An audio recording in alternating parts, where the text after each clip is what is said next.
अस्सलाम वालेकुम वेटनरियंस। मेरी वेटनरी टीम को रिसेंटली एक क्लिनिकल केस प्रेजेंट किया गया जो कि एक 10 दिन का काफ था और उसको पिछले कुछ 2 दिनों से डायरिया का इशू था और वो लैटरल रिकम्बेंस में था, बिल्कुल गिरा हुआ था ज़मीन पर।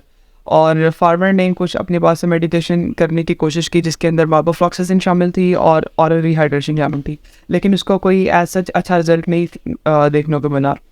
सो अब बीइंग अ वेटरियन, डायरिया का सुनते ही हमारे माइंड में कुछ लिस्ट ऑफ डिजीजेस तैयार हो जाती है जिसको हम बाद में एज अ डिफरेंशियल डायग्नोसिस इस्तेमाल कर सकते हैं, जिसके अंदर कुछ bacterial diseases like salmonella, campylobacter, clostridium perfringens या एस्क्लेशिया कोलाई वगैरह शामिल है। इसके अलावा वायरल डिजीज भी हो सकती हैं, corona virus, rota virus. Parasitic diseases भी काउंट की जा सकती है जैसे कि क्रिप्टोस्पोरोडियम या कॉक्सिडियोसिस वगैरह।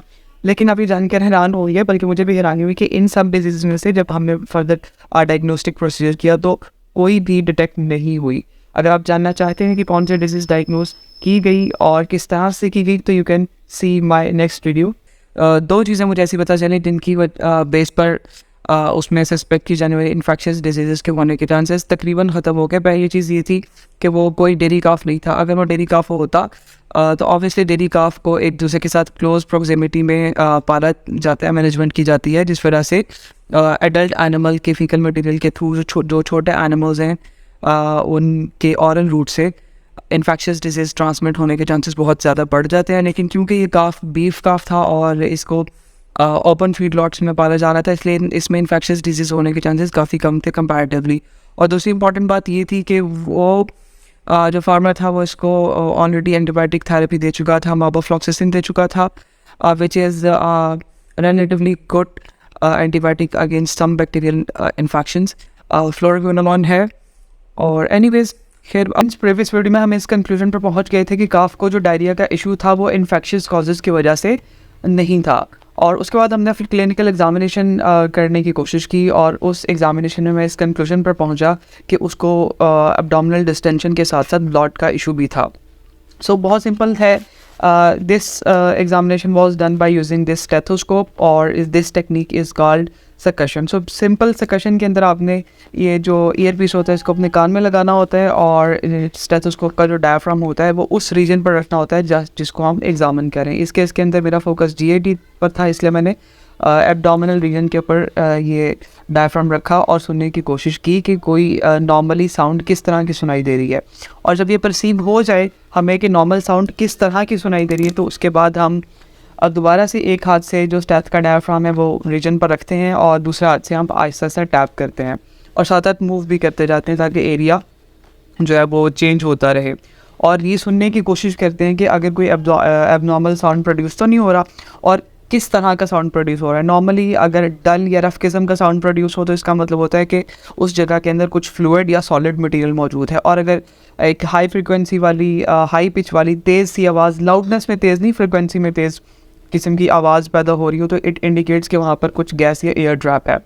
सो I started from right side of the abdomen. Upper right side पर नॉर्मली एबोमिज्म होता है।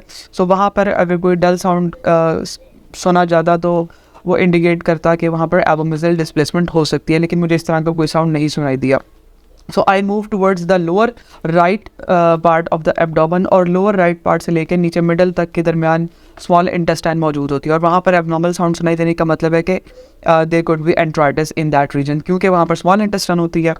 और बट मुझे इस तरह का कोई साउंड सुनाई नहीं दिया। Then I move towards the lower left portion of the abdomen और लोअर लेफ्ट पोर्शन में ऑफकोर्स लार्ज इंटेस्टाइन होती है और वहाँ पर अगर डल या रफ किस्म का साउंड सुनाई दे तो इट इंडिकेट्स कि वहाँ पर फ्लूइड है। और फ्लूइड होने की वजह ये है कि नॉर्मली फ्लूइड वहाँ से एब्जॉर्ब हो जाता है। अब क्योंकि लार्ज इंटेस्टाइन के अंदर इन्फ्लेमेशन हुई होती है इसलिए वो फ्लूइड एब्जॉर्ब नहीं हो पाता और वहाँ पर ही एक्यूमुलेट हो जाता है। So basically lower right side of the abdomen पर अगर कोई एबनॉर्मल साउंड सुनाई दे डल किस्म की तो इट इंडिकेट्स कि वहाँ पर लार्ज इंटेस्टाइन की इन्फ्लेमेशन यानी कि कोलाइटिस है।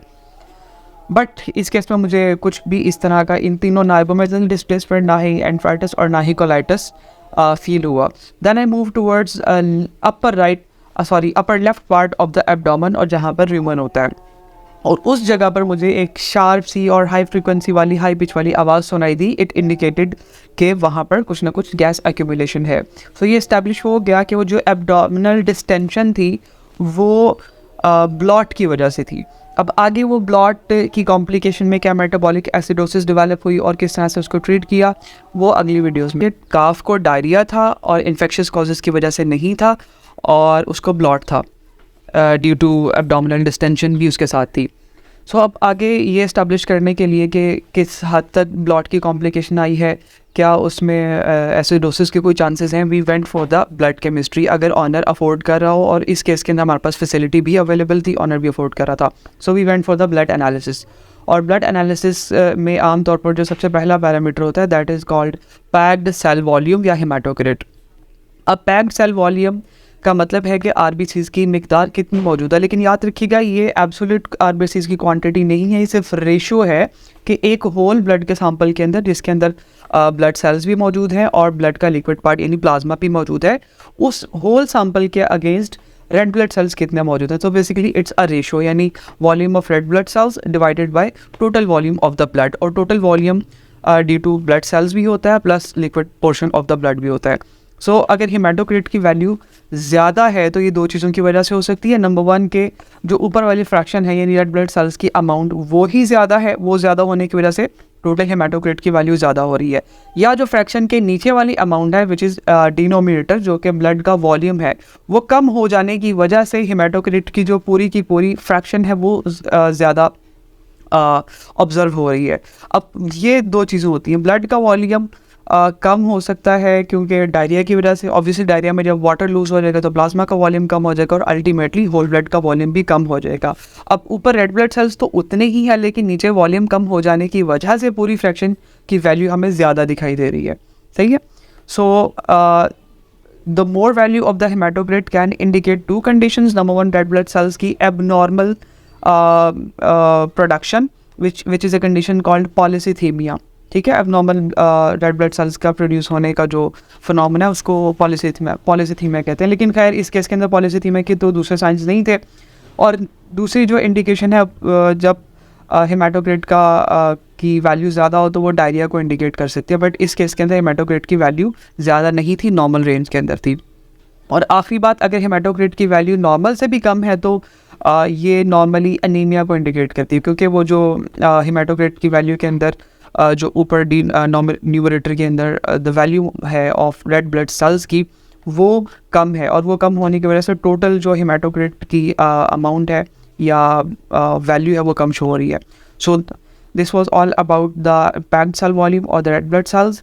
ये एग्जांपल मैंने लिया पर काफ की, जिसकी नॉर्मल हेमाटोक्रिट की वैल्यू 24 से 31% होती है, लेकिन इसको इंटरप्रेट करने का जो मेथड है वो नॉर्मली हर स्पीशीज़ में मोर और लेस सेम या इंक्लूडिंग द ह्यूमंस। अब और इसकी ब्लड केमिस्ट्री रिपोर्ट हम एनालाइज करने की कोशिश कर रहे थे, और इस रिपोर्ट के अंदर जो दूसरा इंपॉर्टेंट पैरामीटर है वो है जी total plasma protein. So basically कोई टोटल प्रोटीन नहीं है, लेकिन सिर्फ ब्लड की यूनिट वॉल्यूम के अंदर कितनी प्रोटीन की अमाउंट मौजूद है उसकी मेजरमेंट है।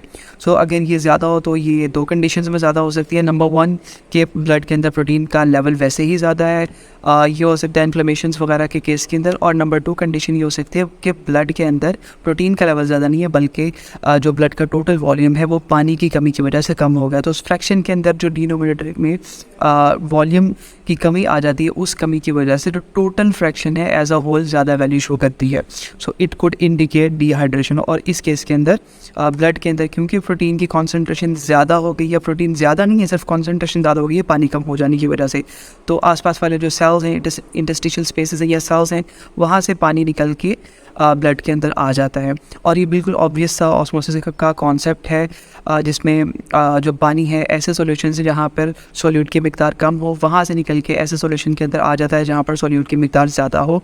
So it is simple osmosis. अगर नहीं पता तो मुझे बता दीजिए, मैं फिर मज़ीद इसको फर्दर एक्सप्लेन कर दूँगा। और अगर प्लाज्मा प्रोटीन का लेवल कम है तो वो दो कंडीशन की वजह से कम हो सकता है। नंबर वन के प्रोटीन ही कम है, और ये हो सकता है इन case of liver disease, kidney disease, यानी कि जो कुछ प्रोटीन ब्लड के अंदर होनी चाहिए वो लिवर प्रोसेस नहीं कर पा रहा है, इसलिए उनका लेवल कम हो गया है, या एंटीबॉडीज़ कम है, या समटाइम्स अगर काफ है तो उनके केस के अंदर कोलोस्ट्रम के थ्रू उनको इनफ एंटीबॉडी ट्रांसफ़र नहीं मिल रहा। So these are certain cases. या फिर ये हो सकता है कि ब्लड के अंदर जो वॉल्यूम ऑफ वाटर है वो ज़्यादा हो गया, तो उस वाटर का लेवल ज़्यादा हो जाने की वजह से जो टोटल फ्रैक्शन है वो अपनी वैल्यू कम शो करवा रही है। तो it could happen in case of oedema. Like oedema ऐसा होता है कि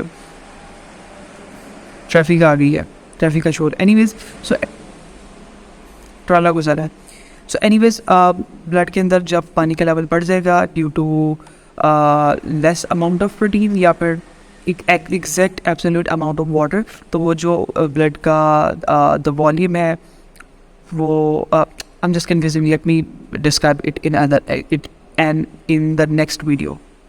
अच्छा, तो ब्लड के अंदर जब प्रोटीन प्लाज्मा प्रोटीन कॉन्सेंट्रेशन कम हो जाती है तो इसका मतलब है कि वहाँ पर कंसनट्रेशन ऑफ सोल्यूट कम है, इसलिए वहाँ से पानी निकलकर इंटरस्टिशियल स्पेसेस और जो सेल्स है वहाँ पर जा सकता है, क्योंकि उन स्पेसेस के अंदर जो पानी की कंसनट्रेशन है वो रिलेटिवली ज़्यादा है। सिंपल ऑस्मोसिस का कॉन्सेप्ट है, हाइपो से हाइपरटोनिक सॉल्यूशन की तरफ पानी जाता है और इस केस के अंदर स्वेलिंग हो जाती है बॉडी के मुख्तलिफ पार्ट्स के अंदर में भी, इन इंटरस्टिशियल स्पेसेस और इन सम केसेस सेल्स के अंदर भी, तो हर जगह पर स्वेलिंग और सोजिश नज़र आती है। So this was all about total plasma protein concentration. Let's discuss the other parameter in the other video. Thank you.